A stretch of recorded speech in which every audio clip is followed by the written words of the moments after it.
a video I'm going to try to do it quick, but I don't know how long it's going to be on this video right here, on this picture right here on how I edit it. So that is the before, and this is the after. And I'll make it a little bit bigger. Just, ooh, gosh, I don't like that. Okay. Oops, there. Okay, so it went from here to here. So I'm going to show you how I did that. The first thing I did is, this is an import, and I shot it at 7,000 Kelvin, which ended up being a pretty perfect temperature. I really didn't have to mess with that. On import, I didn't really do any adjustments. The only adjustments that I did were exposure, and I upped it 0.05, and I think it was just an accident that I left it that way because I was seeing what it would look like if it was pulled up. Like, I wanted to make sure it wasn't grainy or anything like that. So I took it straight from here and straight into Lightroom where I started all my adjustments. So I'm going to go kind of quickly, but I wanted to do it this way instead of like in my Snap story so that you could actually really see what I'm doing. And for those people who want to learn, then this is the best way. So the very first thing I did is I adjusted the horizon, or I adjusted my the way that it was tilted, and so I tilted it so that the horizon line was straight. The next thing I did was a levels layer, and I did the levels layer as a mask and painted on where I wanted the levels because I wanted all of this to be bright, but I did not want to affect the sky. If I did the sky, I would lose all of these colors and details that were just so pretty straight out of camera. Now, when I shoot shots like this where I really want the sky, I underexpose this majorly. I do it as much as I can without making it grainy and losing detail, which is a really fine balance to find. And how I usually do that is I'll spot meter for my subject, and then I'll take it back up to the sky, and I'll just kind of wing about halfway between usually, and then I just kind of start there and move it around and just kind of play and see. So anyway, drawing this into my levels layer was extremely tedious to get it like how I wanted it. So that was my first. The second thing I did was add my sun flares, and I did 2 sun flares. I did one for the light, and I did another for the sun rays, so that we could have those rays coming through. Now, I get asked all the time about the sun flares. Well, not all the time, but a lot lately. And I get my flares from tons of different stores, Etsy stores, and if I buy, I've purchased some presets that I don't use, but I've used the light rays out of them and stuff. But usually I use an overlay, which I have down here. I keep one of the places I got it was from Florabella Light Overlays. That was one of the places that I purchased it, and that was one of the first ones I purchased. But I keep it in this folder, and so I'll just open my flares, and I'll go through, and I'll find what I want, and I drag it into the picture, and I just change the mode to screen, and then I place it where I want. Now, I have so many, and you can spend a lot of time doing just the stupid sun flare, so it's really important to have a vision in your mind before you even start it, and this is exactly what I wanted it to look like. So I knew that I had to find a light one, and I knew that I had to find a ray one. Otherwise, you can spend a lot of time doing it. So that's the flare. The next thing I did was add a levels layer. Real quickly, I'll show you this.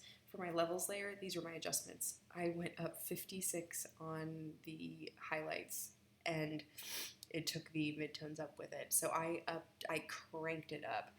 Next thing I did was paint on a levels layer to show where the sunlight was. So I didn't do really any light back here at all, and back here, but I just did it up here where the light would kind of be naturally going through, and then I lightened the sky a little bit. Next, I did a vibrancy layer, and I cranked the vibrancy up 48, and I wanted this to be a strong color image. The next thing I did is at one point in time, I don't know where and I don't know how, I bought a preset package that had this. I buy a lot of packages, and then I'll use 2 things in each one.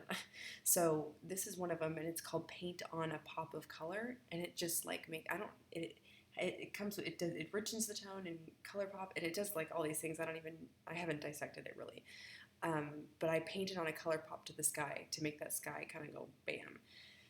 The next thing I did is another levels layer where I brightened up just the sky and the sun, because I felt like the sun was just kind of being a little bit drab and I wanted it to be a little more pop. And I kind of added it here, like you can see, I added it kind of all over where I felt like the sun would be laying.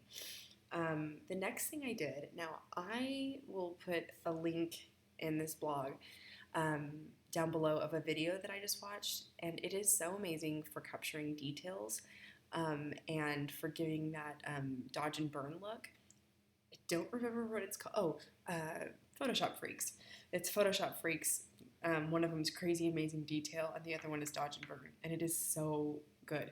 But anyway, I did a Dodge and Burn layer, and then I did a details layer, and then I just painted it on her and a little bit on the sky because I wanted that sky to kind of pop. I did it on the sidewalk and grass where my plane of depth of field is, like right where my focus point is, and so I colored it on here, and I'll show you the before and after again. Before and after, and it just makes her pop. Like I really liked the tutorial. It was really good.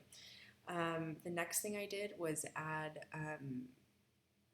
brightness and contrast, and I lowered or I upped the contrast of the areas that I really wanted dark. So like all around here, I increased the contrast just so it would kind of pop more, but in a darker way. So I think that's it. I think that's all I did. And then I took it back to Lightroom at this point. So we'll go back to Lightroom and I'll show you what I did there. So I always go back to Lightroom, and I always, I did a lot over here. I always take it back to Lightroom and then do my final edits because, I don't know, I just feel like Lightroom looks better. I don't know, it's probably in my head. First thing I did is spot removal because when I adjusted my, when I tilted it, I left some of this open and I forgot to fill it in Photoshop. And you can see this kind of cattywampus like patch tool situation going on. So I fixed this down here and that up here. So if you watch it, I fixed those things first. The next thing I did is I brightened. Used a brush tool and I brightened up my sun and like around here because I wanted it to pop even more. And I also drew in highlights in her hair and on her skin and on this so that it would pop even more. Then I messed with saturation and I took down my saturation for some stuff and took up some saturation. I don't really know exactly what I did because I can't say, oh, what's good. Sorry. Yeah, I think I was just playing and I didn't land on anything because I wasn't happy with it. So then I cropped it because I felt like I wanted her to be on the rule of thirds. I wanted her to fall right on that, so that's kind of where your eye went.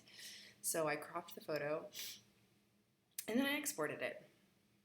And then I came back, and I added some more contrast, and then I exported it, and it wasn't happy with it. So then I came back and lowered some of my blacks, because I wanted it to be even more poppy. I adjusted my tint, which means I took it down. I took some of the pink out because I felt like, gosh, that sidewalk's a little pink and I see pink in it that I don't want. I only want her dress to be pink. So then I took some pink out. I increased the contrast some more. I took the exposure down a little bit. I added 15 vibrancy, and then I took 15 away, and then I exported.